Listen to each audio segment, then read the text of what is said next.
All right, good morning, everyone. We're going to be looking in this section. This is section 6.3. We're going to be talking about something called sampling distributions. And to give you an idea of what that is, it's kind of a funny term, but what it is, we're used to gathering data, and then, so we go out and we, sample, say, 20 people and find their IQs. And so we have 20 scores.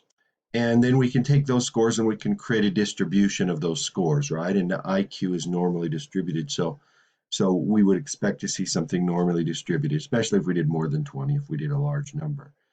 And then from that group of 20, we could take the average, right? And the standard deviation. Well, the idea is this: what if we do that again? So we did it today, and we found the mean, and the mean was, say, I don't know, 95. The average of our size 20 sample is 95. And then we do it tomorrow. We find another sample of size 20, and it's going to be probably different, right? Because we're randomly selecting. And we find the average there. And maybe that average was, 97.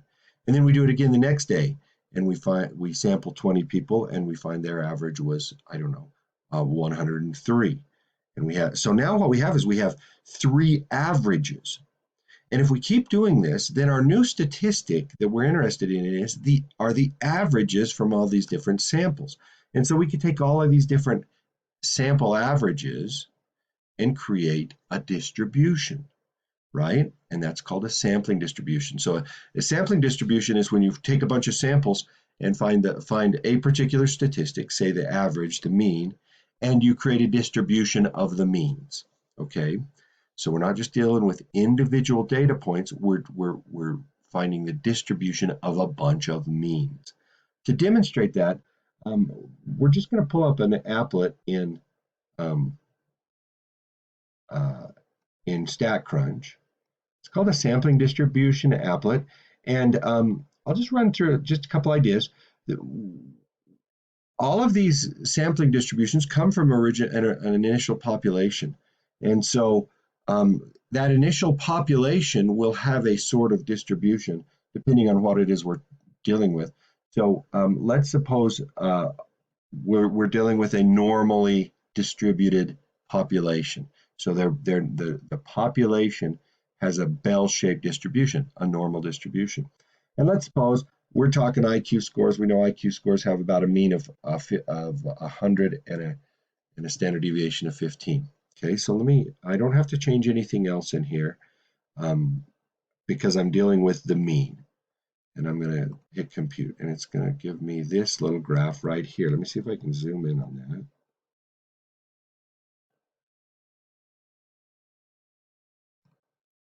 Looks like that's as good as we get. Can't change the size of the window. So we'll just stick with that. What you see here is this is the distribution of the population. So this would be the distribution of, individual IQ scores. All right. So individual IQ scores are sitting right there, and they're normally distributed. You can see the mean is right there at 100. All right. But here's what I want to do. Remember, what we're doing is we're interested in taking samples. So we're going to take a sample, and let's say our sample size is, I'm going to make it, let's do it 10. All right, so we're going to go out today and we're going to sample 10 people, and what you're going to see here is those 10 scores. Okay, so let's enter on that. One time, we're going to do this one time. Boom, there's our 10 scores, right? No big deal. Just focus on this for a second. So those are our 10 scores, and notice they're kind of clustered around the middle because that's where we would expect them to come from in a normal distribution. But those are our 10 scores. But remember, what we want to do is we want to take those 10 scores and find their average. So down on this graph, you see where the average of those 10 scores lands. Okay, that's what you need to understand about this little applet. This is the population, so distribution. So this is the one sample of 10, and those are the 10 scores, and then this is the average of those 10. Okay, so we're going to do that again. All right, so I'm going to do it another time. I think I can just do that. See, there's 10 new scores, right? Some high, some low, but well, there's a low one, but most of them are clustered around the middle, and bam, there is the average, all right? There's the average of those 10. One more time. There's 10 scores clustered around the middle because it's a normal distribution, and there's the average. Now notice that average kind of came close to the average of our first sample. So first sample is right there, second sample average is right there, and third sample is average is right there. Now, we're going to keep doing this, and what we're really interested in is what does this look like? Because we want to know what the averages are going to look like from the samples, because that's what we do in statistics. We go out, we work with a sample, and we find the average. And we're interested in the distribution of averages, all right? And so what we call the official language that we use there is the sampling distribution of sample means. Okay, a sampling distribution means you're looking at the distribution of statistics from a bunch of different samples. So I'm going to do this another time. Just keep your eye on this and start to look at this. Remember, we're looking for the shape of this after we do it a bunch of times. Here's our fourth sample. All right. And bam, there's the average. Ooh, it landed right there. Notice these averages. These are clustered around the middle, right?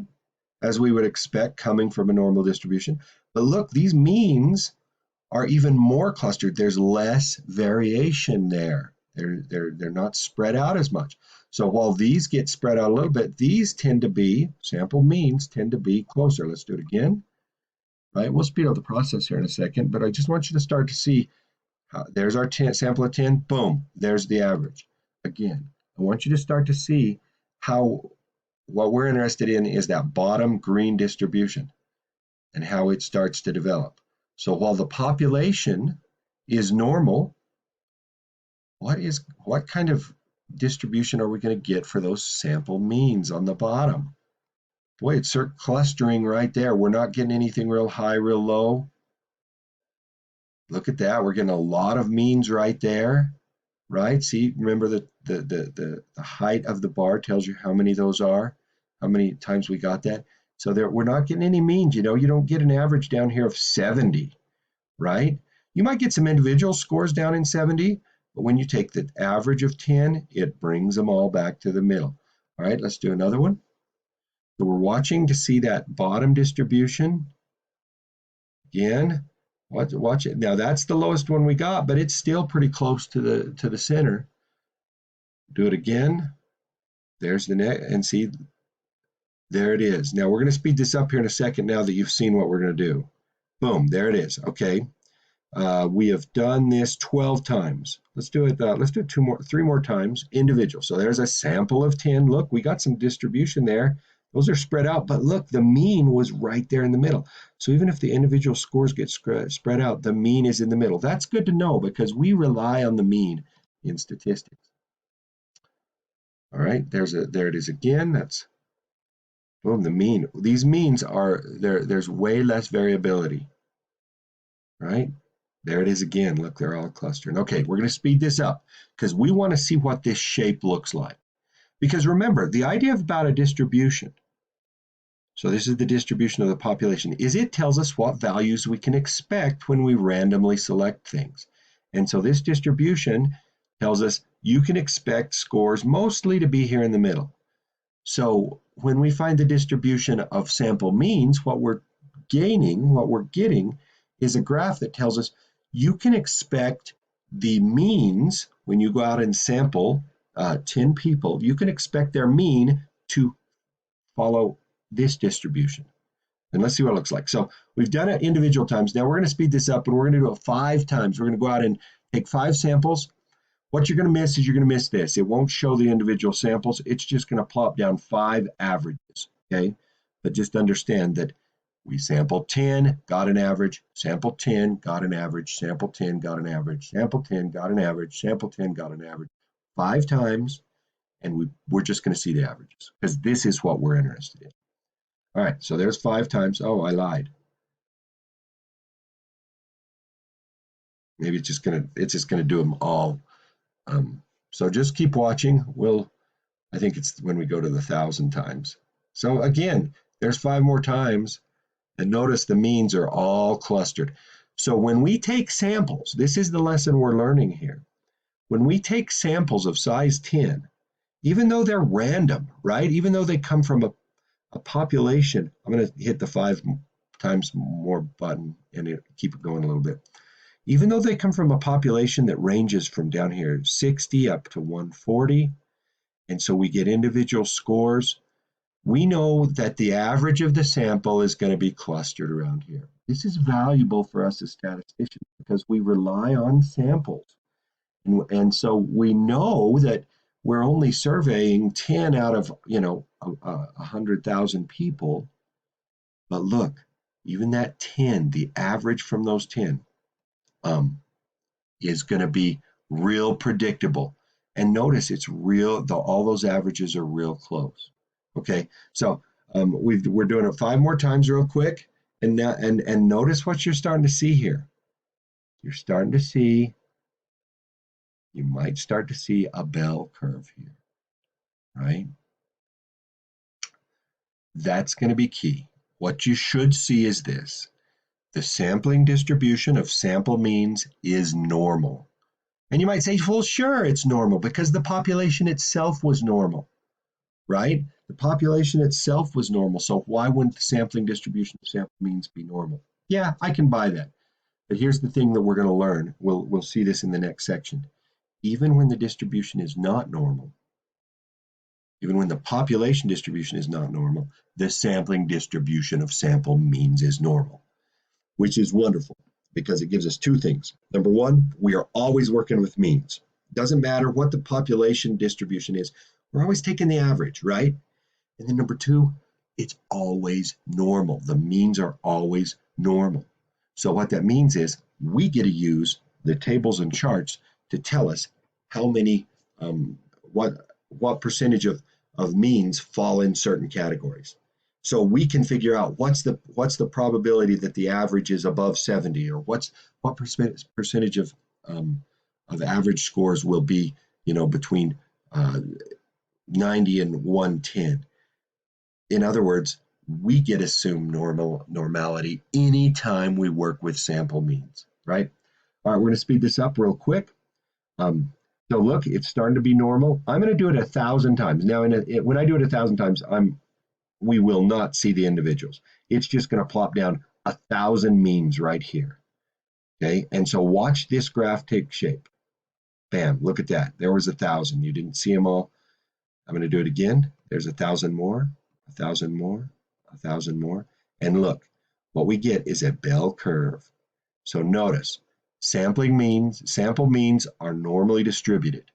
So we get to use the normal curve tables to answer all kinds of questions about probabilities and areas, right? Also notice this, the bell curve is narrower, right? So in the population, has a bell curve that's this wide, and so we expect values to get this wide. But when we do means, we expect our means to be in this area, right? Anywhere from, I don't know, about 90 to about 110.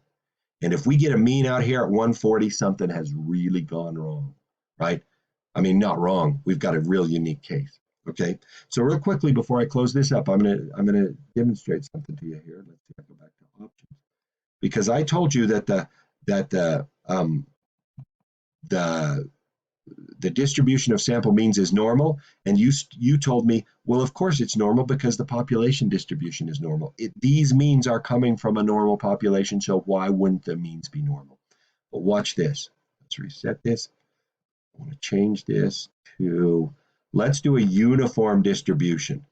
Okay, so look at this. Remember what a uniform distribution is? It's a distribution that's straight across, right? That's it. Okay, so look, I take samples from that. I get samples all across the board. Oh, let's reset that. Let's bump that up to samples of size 10. Okay, there it is. There's one sample of size 10. Boom, you get scores all across the board. You're just as likely to get these values as these values as these values because that's a uniform distribution. So we get that right there. And there's the mean. Okay, do it one more time. Okay, so there's 10 more samples. Remember, these are coming from something that is very not normal, a uniform distribution. There's our 10,